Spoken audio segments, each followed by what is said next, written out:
Hello, my friends. My name is Wild Endeavor, and welcome to What the Heck is Marvel Rivals. If you're new to my channel, I do these as basically somewhat first review and somewhat first impressions.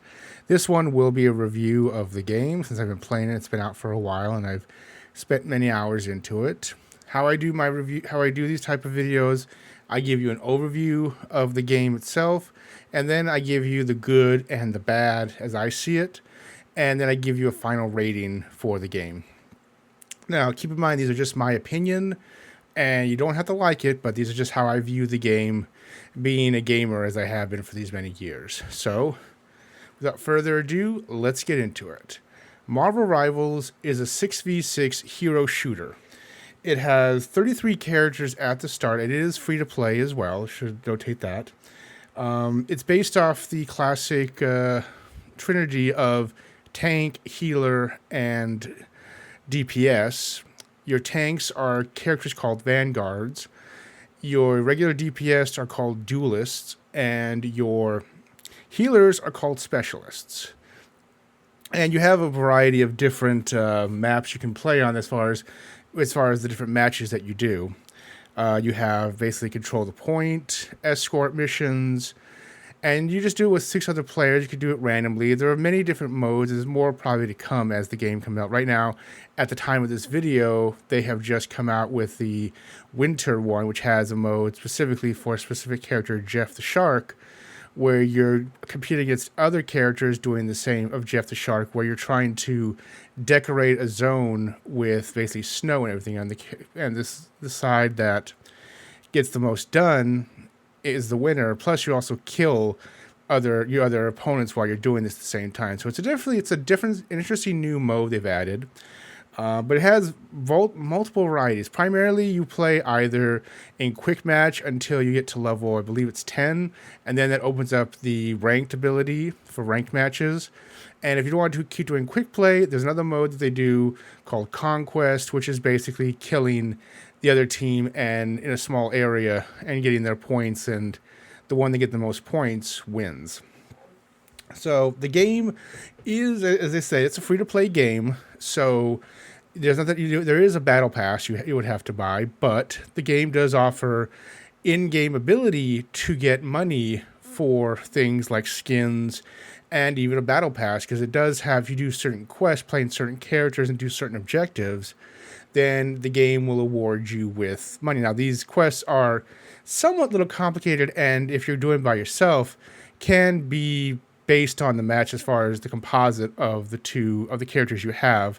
If you have friends, then I recommend doing that in order to try and get a lot of this. But you can get a lot of in-game currency so that you don't have to spend your own money to be able to purchase this. So what else do we have on this? I apologize, I'm reading off a thing right now. Oh, also, there's another part of the game that I really like is there's a customization, which allows you to very much customize how you see your reticle, and even to the point of how you play a certain character.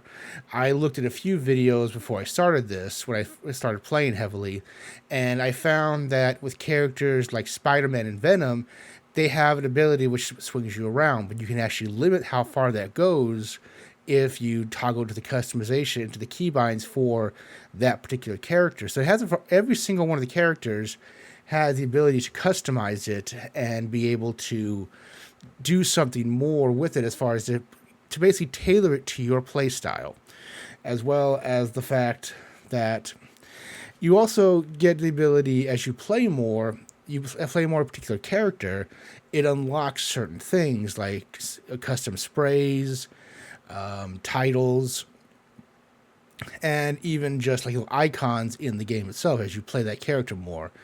The game also does offer statistics that tell you like how you're doing, the amount you did for a heal, the amount you killed, the amount you defended, also your availability and your skill and how and well you did in each match. It does it for each match at the very end. You can tab into the scoreboard, see how many kills you had, see how many assists, how many deaths, as well as your accuracy in firing. So I found that unless you really play, if you play a character for a long time, you get more proficient and you start learning how to play the character. I primarily play either tanks or healers. I never found really a DPS that I really enjoy as much as those two classes. Plus, it's needed. The fact of the matter is that you do need to be able to have one of those two in your match in order to even hope of winning. That's just a basis of fact for the game that I've heard many times from many people, that you do need to play healer or tank at some point. We need to have those characters in your team side. Otherwise, it becomes harder to do a match, especially with it's a control point one or even an escort. But there's a wide variety of each character has their own unique ability to play in regards that's based around that character's skills and backstory and just how the character is in the comics and the movies. So you have a lot and a wide range of things that you can do and find a character that fits your play style and the way you want to play it. And also you have daily quests and everything that also go towards the season pass. And something that they have announced recently is that every season pass that you have will be open entirely. So if you start with the one that's currently open right now, and then you don't finish it before the next one opens, which I believe is in January when they move into season 0 with Doom, you can still go back and get the items from this previous one because it's always going to be open. So you have that as a benefit as well, unlike a lot of other games where if you missed out a skin or something like that, you're out of luck until they decide to rotate it back in, or because it's available in the store where you have to buy it either with your real money or something else.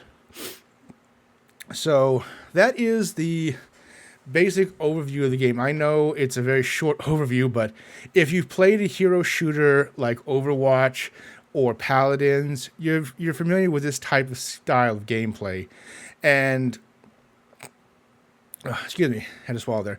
And you get used to that kind of thing. So the makeup is what we're usually used to. The play style is the most unique thing when it comes to this game because each character has. You'll see comparisons between characters that you've done in Overwatch and everything else, and try and compare them. There are some variations to compare them to, as far as characters seem the exact same as another character in Overwatch, but there's definite variations. They have gone out of their way to make this game its own, even with just being based on Marvel comic characters. It does have a lot going for it in that respect. So that is the overview as I've seen it pretty much. It's pretty much a basic overview, but it does give you an idea of what you're going to expect with the game. Now we move on to the part I know most of you want to know the most, which is what's the good and what's the bad. So as always, we're going to start with the good.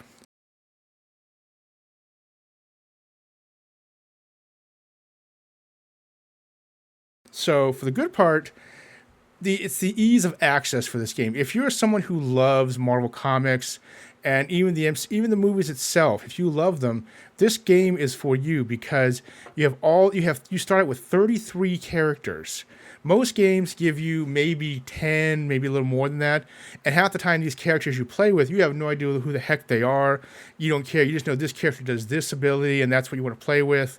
But with this game, you have characters that you love. I found characters that I've loved for years, and I played them. Adam Warlock, Loki, the Hulk, Captain America, my all-time favorite, and so on. So if you're a fan, this is a game for you because you can play your fan favorite characters, and you can learn. And if you play some of the other characters that you may have liked or may have had like a passing feeling for, and it may become your best character for you. But you still have that ability that's like, you know these characters, you know their lore. And yes, this is somewhat like these are different variants that are from different points in time and different universes, but still, it's that core character that you have known, that you already love, that you can play as. So that has that great feature for it as well. As I said before, the battle passes can be accessed for all time, which means I don't know if they didn't specify pretty much if you had to pay money for access to the previous battle passes. I think it's probably the case. But since most people do, this means basically that it's not going to go away. So you have the ability to probably go between them. Well, they haven't really specified. I'm not going to speak to that too much because I don't know how they're planning to do it. All they have said is that Previous battle passes will be available all time, which means they're not going to go away just because you're switching into a new season and that previous battle pass is no longer available. So they haven't specified how really they're going to expand on that, but that is a plus in my mind. And the customization is probably something I really like. I've never seen really a game where you can customize how the characters do stuff in regards to how their abilities react, how the reticles react, even how the as far as the bars, as far as your enemy bar and your health bar react and how it looks. You can customize that. It's all customizable. You have that ability to it, and so you get that option when it comes to that's something that's a rare option. I think that they're definitely something that needs to be done for a lot more games, so you can make this character easier for you to play it. And as I said before, each character has their own unique play style, their own ability based around how that character is from the movies and the comics. And they tweaked it a little bit so that it works functionally. And while there are overpowered characters, there always are, eventually they'll probably get nerfed in some way to make them a little easier so it's more balanced. The game is, well, I can't say it's unbalanced because the fact is your entire team composition is going to be random most cases unless you're playing with friends and competitive. But when you're doing quick matches, you can be anything. So it's going to be, it will be, so there's not really any one character that's better than all of the rest because there's usually another character in some way to counter it, as in, i.e., Iron Man, who flies around all the time. The one biggest counter to that is long-range characters like the Punisher, like Loki, where they just are constantly shooting at him, and that can take him out easy. I've done that in a couple of games. You'll probably see in the video here as far as in the matches I've been playing, but so that is the good. There's a lot of good about this game. There's a lot of accessibility, and I've enjoyed my time playing this game when I have the ability to. It's been fun, even just doing with quick matches and everything else. But as always, we looked at the good, now we have to look at the bad.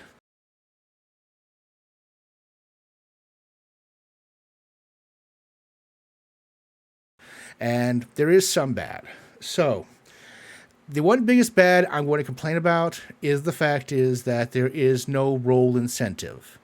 What I mean by this is if you've done stuff in like Overwatch or even Paladins, I don't know if Paladins has done this, but I'm just using that as an example. You have the incentive of like, oh, there's a lot of people playing like DPS. You want to have a tank. So this game and matchup needs a tank. And you get an incentive where you get, like, if you play a tank for that match, you get, a little bonus for it. This game does not have that, and the devs have said already right now, at the time of this video, they have said they are not going to do a role incentive, which is desperately needed.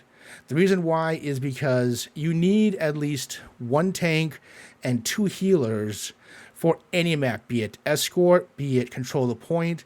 You need at least that composite, with the rest being DPS. If you have a team that is 2 healers and the rest DPS, and the other team has multiple tanks or multiple healers or anything like that, as long as they have like one tank, 2 sometimes is better. But if the other team has a tank and you have no tank, you find it very, very hard to be able to win, because the tanks are the ones that usually can rush in and take out healers, or at least disrupt the other team to be able to keep progressing. But I've had matches where it's been more DPS and maybe 2 healers, and then that I've always into that kind of match. I've always said you're going to lose because of that.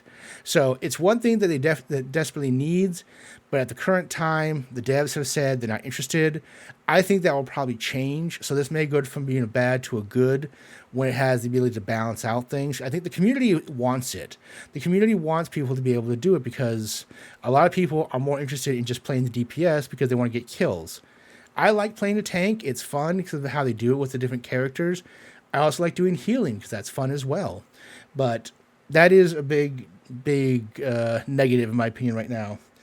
Also, the other thing I'll have to say is for last night and a couple other times I played, since they've now put like your percentage as far as how well you did for accuracy, you've had people commenting, especially if someone has been basically yelling in the chat comments that you have to do this, you have to do this kind of thing. And then they show that they're not doing as much.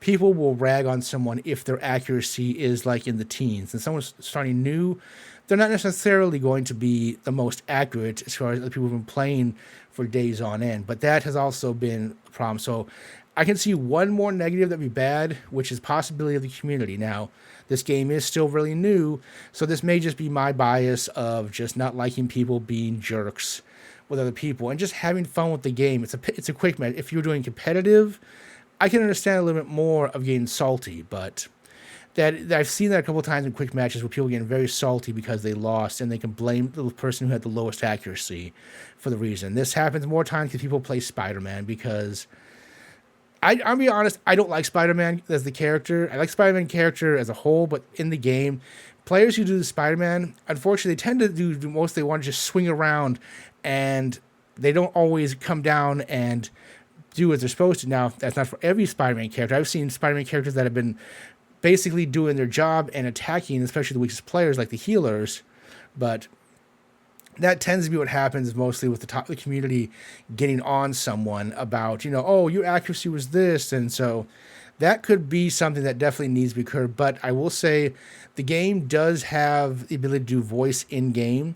So, and it's also recorded. So if you get really negative into it, it will go against you. You could get banned. Now that's a positive. That's not a negative, but that does happen. So you have to definitely mind your P's and Q's when you're doing this game, because if you get offline, they're not going to hesitate to ban you. I've seen footage already of people getting banned using aimbots and everything else, and it was obvious he was shooting through walls. So, beyond that, that's only real bad I can really say about this game.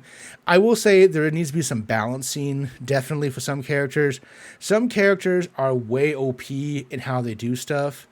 And I can also say that contributes to skill a lot of times. I've seen players who've been playing their character for days on end where they have like different little things that tweak that show this person is an expert on this character because they've been doing nothing but this character for days. So it's a minor thing as far as the community, and that may change as well because communities can come about in their own fashion to fight the toxic players, which do come. But the role incentive is definitely something that I think needs to come.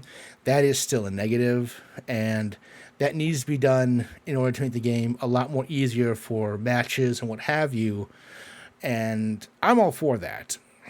What else? That's the only bads I can say, as I said. So we now come to the part, which is the final part of the video, in which I give you the rating. Well, it's no surprise when you have this much good to bad. I'm giving the game 5 stars. This game is great. I haven't had this much fun since I started first playing the original Overwatch 1, which was fun. But this game, I can see them going in a lot of different directions. And the fact is that the devs want to keep playing around and experimenting, and all the different skins you can get. I bought a few already. I've spent money on this to get skins customized for characters I love. And I probably will still keep doing that going forward. So yeah, this is definitely a 5-star game. If you are a fan of the 6v6 hero shooter and a fan of Marvel Comics, this is the game for you. And I highly recommend getting this game, even just to try it out. Because with games out there currently like Overwatch 2 and others that are out that way, and some being disappointed by how those games are, this is a fresh game and a fresh way to learn and spend time battling and enjoying characters and seeing other characters. And you may find some friends that actually are the same with you as far as being comic book nerds. So yes, I highly rate this game, and I highly recommend this game. If you're seeing this, go download it. It's free. You can get it on Steam, or you can get it on Epic, or you can get it even on console. That's the thing as well. This is available on all the consoles, from Xbox to PlayStation, and everyone plays together. So I would highly recommend getting the game if you have the ability to, because it is fun. So that is my review. Thank you for watching. If you liked it, didn't like it, leave me a comment down below. I always like to read and like to respond. And this is the part of the video where I usually ask you to please like, comment, and subscribe. It does help the channel grow, and it just makes me feel better that people are watching and everything, and also interacting. And so that's all I have to say. This has been my What the Heck Is, and I hope you enjoyed it. But I will leave you for now in these with this glorious video, and I will see you the next time. So be well. Know that you're appreciated. Thank you for watching. If you come to the end here, you are awesome, and you are the ones I do this for. So thank you very much. And I will see you in the next video. Bye-bye.